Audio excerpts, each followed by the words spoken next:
자, 잠시 눈을 감고 상상해 보시길 바랍니다.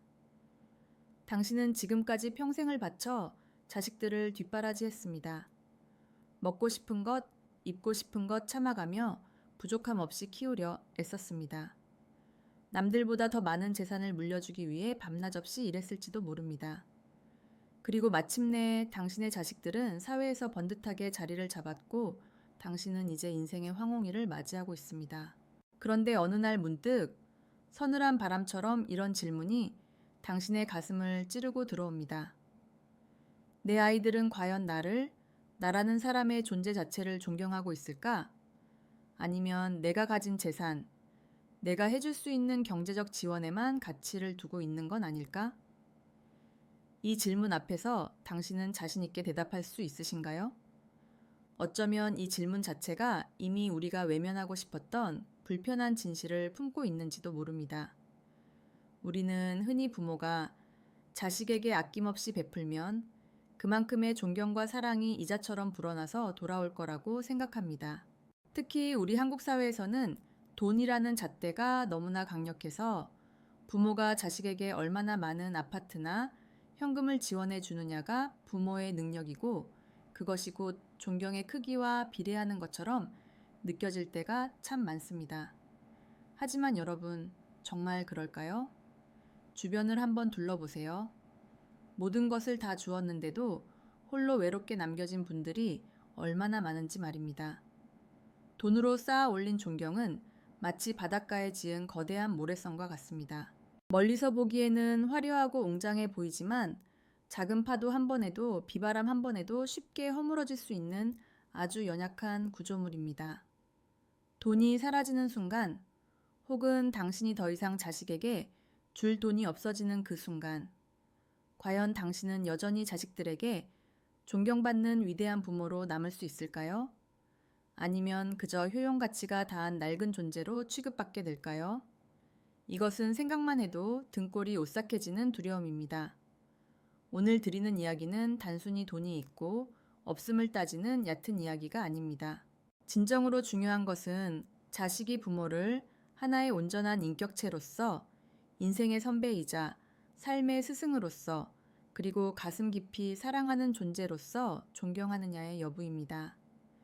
돈이라는 화려한 외투를 벗겨냈을 때 당신이라는 사람 자체가 얼마나 깊은 울림과 가치를 지니고 있느냐에 대한 본질적인 물음인 것입니다. 많은 부모님들이 이 질문 앞에서 밤잠을 설치며 고뇌합니다. 나는 과연 내 아이들에게 어떤 모습으로 기억되고 싶은가? 그리고 더 나아가 어떻게 해야 아이들이 나를 돈주머니가 아닌 내 삶과 지혜 그리고 존재 그 자체로 존경하게 만들 수 있을까? 이것은 단순한 양육의 기술이나 처세술이 아닙니다. 이것은 삶의 철학이자 인간관계의 심리학이며 궁극적으로는 우리 자신의 존재론적인 질문과 맞닿아 있습니다. 오늘 우리는 이 복잡하고도 중요한 질문에 대한 답을 찾아 떠나는 긴 여정을 시작하려 합니다. 돈이라는 껍데기를 넘어 자식의 가슴 속에 영원히 각인될 진정한 존경을 얻는 법. 과연 그 비밀은 무엇일까요? 이제부터 그 깊고도 흥미로운 이야기 속으로 함께 들어가 보시죠. 이 이야기는 당신의 남은 삶을 그리고 당신의 자녀와의 관계를 완전히 뒤바꿀 수도 있는 중요한 전환점이 될 것입니다. 여러분은 자식에게 무엇을 가장 물려주고 싶으신가요? 많은 분들에게 여쭤보면 10중 8구는 돈이나 집 같은 물질적인 유산을 떠올리십니다. 나는 고생했지만 내 자식만큼은 편하게 살게 해주고 싶다. 는 그 마음 저도 충분히 이해합니다. 하지만 냉정하게 한번 상상해 봅시다. 당신이 자식에게 수십억 원의 현금을 물려줬다고 가정해 봅시다. 그 돈이 과연 자식을 진정으로 행복하게 만들고 당신을 영원히 존경하게 만들 수 있을까요? 뉴스를 보면 수백억 자산가 부모를 둔 자식들이 유산 다툼으로 법정에서 서로를 헐뜯고 심지어 부모를 등지는 경우를 심심치 않게 봅니다. 어쩌면 그 돈 때문에 오히려 자식이 나태해져서 스스로 일어설 힘을 잃거나 돈 때문에 형제간에 씻을 수 없는 불화가 생길 수도 있습니다. 정말 어처구니 없는 일이죠. 부모의 피땀 어린 돈이 오히려 자식의 인생을 망치는 독이 되는 경우가 생각보다 훨씬 많다는 사실을 우리는 직시해야 합니다. 여기서 우리가 절대 간과해서는 안 될 가장 중요한 지점이 바로 자립심이라는 위대한 유산입니다. 돈을 물려주는 것은 자식에게 잡아놓은 물고기를 주는 것과 같습니다. 당장은 배부르고 편하겠죠. 하지만 언젠가 그 물고기는 반드시 바닥을 드러낼 겁니다. 그리고 더 이상 물고기가 나오지 않을 때 자식은 물고기를 주지 않는 부모를 원망하게 됩니다. 하지만 자립심을 물려주는 것은 물고기를 잡는 법, 아니 더 나아가 거친 바다에서 살아남는 법을 가르치는 것과 같습니다. 아이가 평생 배고프지 않도록 스스로 먹고 살 힘을 길러주는 것. 이것이야말로 부모가 자식에게 줄 수 있는 가장 값진 유산이자 자식이 부모를 진정으로 존경하게 만드는 첫 번째 기둥입니다. 과보호의 함정은 생각보다 깊고 달콤합니다. 아이가 넘어질까봐 노심초사하며 미리 길을 닦아주고 실패할까봐 모든 위험 요소를 제거해주는 부모님들 주변에 참 많습니다. 내 새끼 고생시키는 건 눈 뜨고 못 보겠다. 는 그 애틋한 마음은 10분 이해합니다. 하지만 아이가 스스로 넘어지고 무릎이 까지고 다시 털고 일어나는 그 실패의 과정을 부모가 가로채는 순간 우리는 아이의 내면에 자라나야 할 자립심을 갉아먹는 겁니다. 비유하자면 온실 속의 화초는 잎이 푸르고 아름답지만 온실 밖의 거친 비바람을 단 하루도 견딜 힘이 없습니다. 아이가 세상이라는 거친 들판에서 스스로 뿌리를 내리고 굳건히 서게 하려면 때로는 가슴이 아프더라도 모진 비바람을 맞게 내버려두는 부모의 용기가 필요합니다. 물론 이것은 아이를 무책임하게 방치하라는 이야기가 절대 아닙니다. 아이가 인생의 갈림길에서 스스로 선택하고 그 선택에 대한 결과를 온전히 책임지도록 기회를 주라는 것입니다.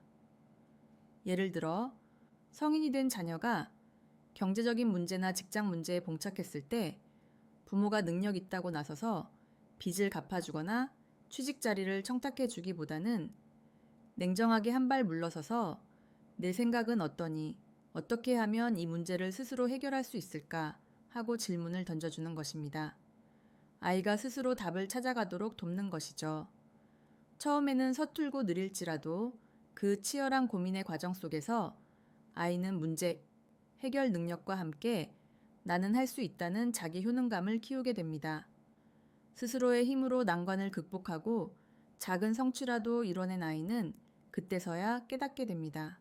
부모님이 나에게 단순히 돈을 주지 않고 지켜봐 주신 것이 나를 믿어준 것이었구나 하고 말이죠. 그렇게 성장한 자녀는 부모가 자신에게 베풀었던 물질적인 지원보다 나를 믿고 기다려주며 스스로 성장할 기회를 주었던 부모의 깊은 지혜를 훨씬 더 뼈저리게 존경하게 됩니다. 그 존경은 돈으로 살 수 없는 삶의 본질적인 가치를 깨닫게 해준 스승에 대한 감사와 경외심에서 우러나오는 진짜 존경입니다. 만약 당신이라면 어땠을 것 같나요? 평생 부모가 주는 물고기만 받아 먹으며 무기력하게 사는 삶과 비록 힘들었지만 스스로 낚시하는 법을 배워 평생을 당당하고 풍요롭게 사는 삶. 어느 쪽이 당신의 삶을 더 빛나게 했을까요? 자립심이라는 뿌리가 튼튼해야만 아이는 부모라는 거대한 나무의 그늘에서 벗어나 자신만의 울창한 숲을 이룰 수 있습니다. 그리고 그 숲을 이룬 후에야 비로소 부모의 진정한 사랑과 지혜를 깨닫고 깊이 고개 숙여 존경하게 되는 겁니다. 그렇다면 아이에게 자립심이라는 날개를 달아주는 것 외에 부모가 존경받는 존재가 되기 위해 또 어떤 중요한 기둥이 필요할까요? 이제부터가 진짜 본론입니다. 여러분은 혹시 이런 말을 들어본 적 있으신가요? 아이들은 부모의 말을 듣지 않고 부모의 뒷모습을 보고 자란다. 이 말은 정말 섬뜩할 정도로 정확한 진실을 담고 있습니다. 우리가 아무리 자식에게 바른 말 고운 말을 가르치고 너는 이렇게 살아야 한다. 저렇게 해야 성공한다. 잔소리를 늘어놓아도 아이들은 결국 부모가 실제로 살아가는 모습을 보며 배우고 성장합니다. 100마디의 훈계보다 부모가 보여주는 삶의 태도라는 뒷모습이 그 어떤 웅변보다 강력한 교육 자료가 되는 셈이죠. 그렇다면 과연 어떤 뒷모습이 아이들에게 깊은 존경심을 심어줄 수 있을까요? 첫째, 바로 책임감 있는 모습입니다. 자신이 맡은 일에 최선을 다하고 작은 약속이라도 지키기 위해 노력하는 부모의 모습은 아이들에게 신뢰의 중요성을 가르칩니다. 예를 들어 부모가 직장에서 혹은 가정에서 맡은 일을 묵묵히 해내고 힘든 상황에서도 쉽게 포기하거나 도망치지 않는 모습을 보여준다면 아이는 자연스럽게 성실함과 끈기의 가치를 몸으로 배우게 됩니다. 마치 서울 시내 한복판에서 매연과 소음을 견디며 묵묵히 자기 자리를 지키는 오래된 나무처럼 그 견고함 자체가 아이들에게는 거대한 가르침이 되는 것이죠. 우리 아버지는, 우리 어머니는 적어도 자신이 뱉은 말은 지키는 분이셨어. 이 한마디가 자녀의 가슴에 남는다면 그것이 바로 성공한 인생 아닐까요? 둘째, 긍정적이고 유연한 삶의 태도입니다. 인생은 예측 불가능한 변수들의 연속입니다. 살다 보면 때로는 좌절하고 때로는 실패의 쓴맛을 보기도 합니다. 이때 부모가 그 상황에 어떻게 반응하느냐가 아이들에게는 엄청난 영향을 미칩니다. 어려운 상황이 닥쳤을 때 세상 탓, 남 탓만 하며 불평하기보다는 그래도 방법이 있겠지라며 해결책을 찾으려 노력하고 좌절하더라도 툭툭 털고 다시 일어서는 모습을 보여주는 부모. 이런 부모는 아이들에게 회복 탄력성이라는 강력한 무기를 선물하는 것과 같습니다. 아, 우리 부모님은 어떤 어려움이 와도 결국 이겨내는구나. 나도 그 피를 이어받았으니 할 수 있어. 라는 무의식적인 믿음은 아이에게 세상에 대한 긍정적인 시각과 용기를 심어줍니다. 마치 거센 태풍에도 흔들리지만 끝내 부러지지 않는 갈대처럼 유연함 속에서 강인함을 보여주는 것이죠. 셋째, 타인에 대한 존중과 공감입니다. 아이들은 부모가 식당 종업원에게, 경비원에게, 그리고 주변 이웃들에게 어떻게 대하는지를 보며 사회성을 배웁니다. 약자에게 베푸는 작은 친절, 타인의 의견을 경청하는 태도, 그리고 공동체에 기여하려는 노력은 아이들에게 더불어 사는 삶의 가치를 가르칩니다. 만약 부모가 집에서는 왕처럼 군림하면서 밖에서는 다른 사람을 험담하거나 무시하는 이중적인 모습을 보인다면 아이 또한 그런 태도를 배우게 될 겁니다. 그리고 그 화살은 언젠가 부모인 당신에게로 돌아올 것입니다. 하지만 부모가 주변 사람들에게 따뜻한 마음을 나누고 어려운 이웃을 돕는 모습을 보여준다면 아이는 나눔과 배려의 진정한 의미를 깨닫게 될 겁니다. 이것은 마치 도심 속 작은 공원이 사람들에게 휴식과 위안을 주듯 부모의 존재 자체가 주변에 긍정적인 향기를 퍼뜨리는 것과 같습니다. 결국 아이들이 부모를 존경하는 것은 부모가 가진 재산의 규모나 사회적 지위 때문이 아닙니다. 부모가 어떤 가치관을 가지고 어떻게 하루하루를 살아가는지를 보며 존경심을 키우는 겁니다. 우리가 지금 어떤 모습으로 살아가고 있는지 아이들의 예리한 눈에 비친 우리는 어떤 존재일까요? 당신의 뒷모습은 과연 아이들에게 어떤 메시지를 전하고 있나요? 이 질문에 대한 답이 바로 당신이 자식에게 얻을 수 있는 존경의 깊이를 결정할 겁니다. 단순히 완벽한 모범을 보이는 것만이 전부는 아닙니다. 때로는 우리 안의 약함을 드러내는 용기도 필요하죠. 우리 아이는 왜 나한테 아무 말도 안 할까요? 내가 뭘 물어봐도 대충 대답하고 자기 방으로 쾅 들어가 버려요. 이런 고민을 토로하는 부모님들을 상담하다 보면 참 마음이 아픕니다. 혹시 당신의 가정도 그런가요? 아이와의 대화가 마치 꽉 막힌 고구마를 먹은 듯 답답하게 느껴진다면 그건 아마도 진정한 소통이 부재하기 때문일 겁니다. 우리는 아이와 얼마나 진짜 대화를 하고 있을까요? 곰곰이 생각해 보세요. 단순히 밥 먹었니? 회사 별일 없니? 결혼은 언제 할 거니? 같은 일방적인 확인이나 지시만 오가는 건 아닐까요? 이건 대화가 아니라 신문에 가깝습니다. 진정한 소통은 굳게 닫힌 마음의 문을 여는 열쇠입니다. 이 열쇠를 사용하려면 몇 가지 중요한 기술이 필요합니다. 첫째, 바로 경청입니다. 아이의 말을 끝까지 듣는 것, 중간에 말을 끊지 않는 것. 그것도 단순히 귀로만 소리를 듣는 것이 아니라 아이의 표정, 말투, 그 속에 담긴 감정과 의도를 헤아리며 온몸으로 듣는 것이 중요합니다. 아이가 직장에서 있었던 시시콜콜한 이야기나 인간관계의 어려움을 이야기할 때, 야, 다들 그렇게 살아. 너만 힘든 거 아니야. 하고 쉽게 치부해 버린다면 아이는 엄마 아빠한테는 말해봤자 소용없구나 하고 마음의 셔터를 내려버릴 겁니다. 마치 폭풍우가 몰아치는 바다에서 등대가 길을 안내하듯 아이의 혼란스러운 감정 속에서 부모가 판단하지 않고 들어주는 안정적인 경청의 등대가 되어줘야 합니다. 둘째, 공감입니다. 아이의 감정을 이해하고 인정해주는 것은 신뢰를 쌓는 가장 빠른 지름길입니다. 내가 그렇게 느꼈구나. 그 상황에서는 정말 화가 났겠네. 라는 짧은 한마디가 아이에게는 거대한 위로가 됩니다. 부모가 자신의 감정을 옳고 그름으로 판단하지 않고 있는 그대로 알아주고 받아들여 준다는 느낌을 받으면 아이는 비로소 부모에게 무장해제하고 마음을 열기 시작합니다. 마치 꽁꽁 얼어붙은 겨울 땅이 따뜻한 봄 햇살에 스르르 녹아내리듯 부모의 진심 어린 공감은 아이의 다친 마음을 녹이는 엄청난 힘을 가지고 있습니다. 네가 틀렸어. 내 말대로 해. 라고 가르치려 들기 전에 네 마음이 그랬구나. 많이 힘들었겠다. 라고 먼저 공감해주는 여유를 가져보세요. 순서는 항상 공감이 먼저, 조언은 그 다음입니다. 셋째, 솔직함과 약점 노출의 용기입니다. 많은 부모들이 자식에게 언제나 강하고 완벽한 모습만을 보여주려 합니다. 하지만 부모도 사람입니다. 실수하고 때로는 약한 모습을 보이기도 합니다. 자식 앞에서 눈물을 보이는 것을 부끄러워하지 마세요. 엄마도 아빠도 그때는 정말 힘들었단다. 나도 처음 겪는 일이라 두려웠어. 이런 부분은 아빠도 잘 몰라서 미안하구나. 같이 찾아보자. 와, 같이 자신의 솔직한 감정이나 부족함을 인정하고 드러내는 것은 아이에게 오히려 큰 위로와 함께 인간적인 매력을 느끼게 합니다. 완벽한 영웅보다는 실수하고 고민하지만 다시 일어서는 진짜 사람의 모습에서 아이들은 더 큰 배움을 얻습니다.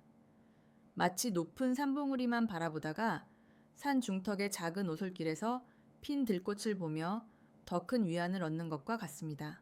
부모도 완벽하지 않다는 것을 인정할 때 아이는 비로소 부모를 존경할 만한 한 명의 인간으로서 바라보고 이해하게 됩니다. 마지막으로 질문입니다. 아이에게 일방적으로 정답을 제시하기보다는 아이 스스로 생각하고 말할 수 있도록 좋은 질문을 던져주는 것이 중요합니다. 이 문제에 대해 너는 어떻게 생각해? 어떻게 하면 우리가 더 행복해질 수 있을까? 같은 개방형 질문은 아이의 사고력을 자극하고 아이가 자신의 의견을 말할 수 있는 안전한 공간을 만들어줍니다. 자, 스스로에게 물어봅시다. 아이가 인생에서 가장 힘든 순간에 가장 먼저 달려와 속마음을 털어놓을 수 있는 그런 부모인가요? 아니면 가장 숨기고 싶은 존재인가요? 이 깊은 소통을 통해 쌓아 올린 신뢰는 어떤 거대한 힘을 가질까요? 그리고 이 모든 것을 관통하는 가장 본질적인 가치는 무엇일까요? 이제 마지막이자 가장 중요한 기둥에 대해 이야기할 시간입니다. 지금까지 우리는 자립심, 삶의 태도, 그리고 진정한 소통에 대해 숨가쁘게 달려왔습니다.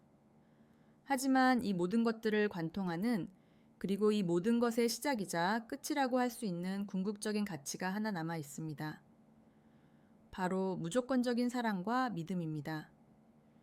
이 사랑과 믿음이야말로 자식이 부모를 돈이라는 도구가 아닌 존재, 그 자체로 존경하게 만드는 가장 강력하고 본질적인 힘입니다. 한번 깊이 생각해 보십시오. 아이가 어떤 모습이든 어떤 실수를 저질렀든 사회적으로 성공했든 실패했든 상관없이 부모가 나는 너를 있는 그대로 사랑한다는 메시지를 흔들림 없이 전달할 때 아이는 세상 그 어떤 것과도 바꿀 수 없는 절대적인 안정감과 자신감을 얻게 됩니다. 세상 모두가 나를 비난해도 적어도 우리 부모님만은 내 편이라는 확신, 마치 깊은 바닷속에서도 흔들림 없는 거대한 안반처럼 부모의 무조건적인 사랑은 아이의 내면에 단단한 뿌리를 내려줍니다. 이 뿌리가 튼튼해야만 아이는 세상의 어떤 풍파와 시련에도 뿌리 뽑히지 않는 단단한 자아를 가지고 살아갈 수 있습니다. 이 무조건적인 사랑은 아이의 있는 그대로를 온전히 수용하는 것에서 시작됩니다. 아이의 성적이나 연봉, 외모, 혹은 사회적인 성공 여부와 상관없이 아이의 생명 그 자체를 귀하게 여기는 마음입니다. 내가 전교 1등을 해서 사랑하는 게 아니야. 네가 돈을 많이 벌어와서 사랑하는 게 아니야. 그냥 네가 내 자식이라서 너라는 우주가 소중해서 사랑하는 거야. 이 메시지는 아이에게 나는 조건 없이 사랑받을 자격이 있는 존귀한 존재라는 확신을 심어줍니다. 이 확신은 아이가 스스로를 존중하고 나아가 타인을 존중할 수 있는 건강한 자존감의 기반이 됩니다. 이런 아이는 부모에게서 받은 충만한 사랑을 바탕으로 세상에 긍정적인 영향을 미치며 성장하게 될 겁니다. 그리고 이 사랑에는 반드시 믿음이 동반되어야 합니다. 아이가 실패하더라도 잠시 방황하더라도 부모가 괜찮아, 너는 결국 해낼 거야, 다시 일어설 수 있어, 나는 너를 믿는다 라고 말해주는 것이 중요합니다. 이 믿음은 아이에게 실패를 두려워하지 않는 용기를 주고 새로운 도전을 시도할 수 있는 원동력이 됩니다. 마치 어린 새가 둥지를 떠나 처음 날갯짓을 할 때 어미새가 옆에서 떨어질까봐 안절부절 못하는 것이 아니라 묵묵히 지켜봐주며 날아오를 것이라 믿어주듯이 말이죠. 부모의 굳건한 믿음은 아이가 스스로의 잠재력을 꽃피울 수 있도록 돕는 가장 강력한 영양분이 됩니다. 하지만 안타깝게도 우리 주변의 많은 부모들이 사랑을 조건부로 거래하듯 주는 경우가 많습니다. 네가 이번 시험 잘 보면 스마트폰 사줄게. 네가 좋은 대학 가야 엄마 아빠가 기가 산다. 네가 효도해야 유산 물려준다. 와 같은 메시지는 아이에게 나는 완벽해야만, 부모를 만족시켜야만 사랑받을 수 있다는 불안감과 압박감을 심어줍니다. 이것은 사랑이 아니라 거래입니다. 이런 조건부 사랑은 결국 아이를 부모에게서 멀어지게 만들고 부모와 자식 관계를 비즈니스 관계로 전락시킵니다. 돈으로 존경을 사려 하는 것과 똑같은 이치입니다. 결국 자식이 늙으신 부모를 존재만으로 존경하고 모시는 것은 부모가 지난 세월 동안 아이에게 너는 그 자체로 소중하고 귀한 존재이며 나는 너를 어떤 상황에서도 무조건적으로 사랑하고 믿는다는 메시지를 평생에 걸쳐 행동으로 보여주었기 때문입니다. 이 사랑과 믿음의 토양 위에서 아이는 자립심을 키우고 부모의 삶의 태도를 배우며 진정한 소통을 통해 마음을 열게 됩니다. 부모가 베풀었던 좋은 옷, 맛있는 음식, 용돈 같은 물질적인 것들은 세월이 지나면 잊혀질지 모릅니다. 하지만 가슴 깊이 새겨진 이 무조건적인 사랑과 믿음의 기억은 아이의 삶 속에 영원히 뿌리내려 부모를 향한 깊고 본질적인 존경심으로 시들지 않는 꽃처럼 피어날 것입니다. 자, 오늘 우리는 자식에게 돈이 아닌 존재로 존경받는 법에 대한 깊은 여정을 함께 했습니다. 어떠셨나요? 어쩌면 듣는 내내 마음 한구석이 불편했을 수도 있고 어쩌면 당신의 지난날이 떠올라 눈시울이 붉어졌을 수도 있을 겁니다. 우리는 자립심을 가르치는 지혜, 부모의 뒷모습이 전하는 무언의 가르침, 마음의 문을 여는 진정한 소통의 기술, 그리고 이 모든 것을 가능하게 하는 무조건적인 사랑과 믿음이라는 네 가지 핵심 기둥을 하나하나 살펴보았습니다. 부디 기억해 주십시오. 돈으로 억지로 사려 한 존경은 유통기한이 짧고 허무합니다. 돈이 떨어지면 존경도 떨어집니다. 하지만 당신의 올바른 삶의 철학, 당신이 보여준 삶의 지혜, 고난을 이겨낸 용기, 그리고 자식을 향한 따뜻한 마음에서 우러나오는 존경은 영원히 지속될 겁니다. 그것은 자식의 삶 속에 깊이 각인되어 그들이 세상을 살아가는 방식에 지대한 영향을 미치고 궁극적으로는 그들 또한 자신의 자식들에게 같은 방식으로 사랑과 존경을 물려주게 만들 겁니다. 대를 이어 흐르는 정신적인 유산, 이것이야말로 우리가 남길 수 있는 가장 위대하고 값진 유산이 아닐까요? 우리가 아이들에게 물려줄 수 있는 가장 귀한 것은 통장의 잔고가 아닙니다. 바로 어떻게 살아야 인간답게 사는 것인가에 대한 깊은 통찰과 너는 세상 그 무엇보다 사랑받을 자격이 있는 소중한 존재라는 흔들림 없는 확신입니다. 이것은 돈으로 절대 살 수 없는 수에 없는 것이며 오직 부모의 일관된 노력과 진심 어린 사랑을 통해서만 얻을 수 있는 존경의 열매입니다. 이제 당신의 차례입니다. 오늘 우리가 나눈 이야기들을 바탕으로 당신은 남은 인생 동안 어떤 부모가 되고 싶으신가요? 훗날 당신이 눈을 감을 때 당신의 아이들은 당신을 어떤 존재로 기억하게 될까요? 돈만 주던 사람일까요? 아니면 내 인생의 등대 같았던 사람일까요? 이 질문에 대한 답을 찾아가는 과정 자체가 당신이 진정으로 존경받는 부모가 되는 길에 위대한 시작이 될 겁니다. 늦었다고 생각하지 마십시오. 오늘 아이에게 건네는 따뜻한 말 한마디, 믿음의 눈빛 하나가 변화의 시작입니다. 이 영상이 당신의 삶과 자녀와의 관계를 다시 한번 돌아보고 진정한 행복을 찾는 작은 계기가 되었기를 진심으로 바랍니다. 만약 오늘 이야기가 당신의 마음에 작은 울림을 주었다면 좋아요 버튼을 꾹 눌러주시고 구독과 알림 설정으로 시니어창 채널과 함께 더 깊은 인생의 지혜를 탐험하는 여정에 동참해주세요. 여러분의 관심이 더 좋은 콘텐츠를 만드는 큰 힘이 됩니다. 다음 영상에서는 또 어떤 흥미롭고 유익한 시니어창 이야기 속으로 여러분을 초대할지 기대해 주시기 바랍니다. 당신의 남은 삶이 존경과 사랑으로 가득하기를 축복하며 다음 영상에서 다시 만나 뵙겠습니다. 감사합니다.